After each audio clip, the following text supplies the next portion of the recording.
Alright, I guess this video will be as straightforward as possible.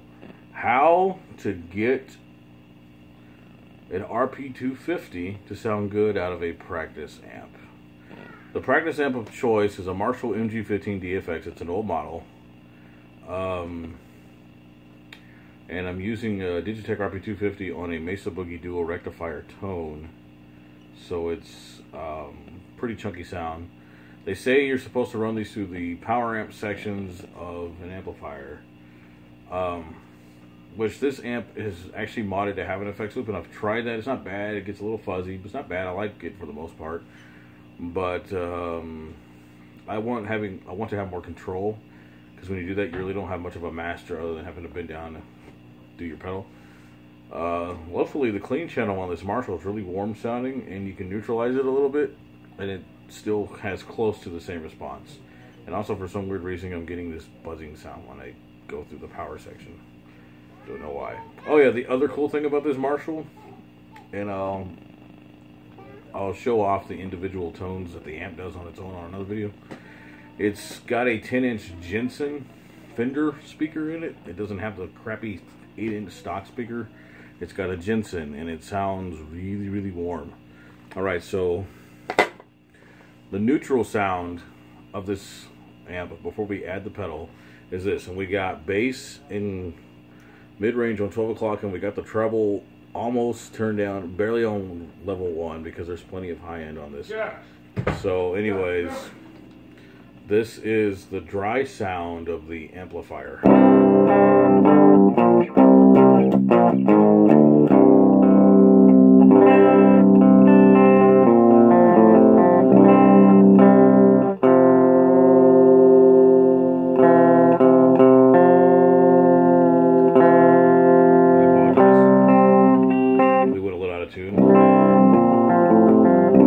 So that's the neutral sound. It's not got a whole lot to it. It's a little warm, but that's what I want. The warmth actually makes the pedal sound a little more livelier. Now let's add some juice. If I can get it. And this is our main sound. This is the rectify.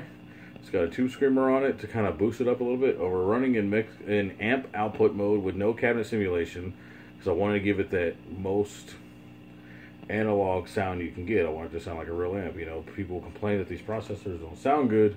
The amps, yeah, because you're running it with a cabinet simulator. Don't do that. It sounds terrible. Here you go.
Alrighty, that is it for this video. I hope you like what you heard.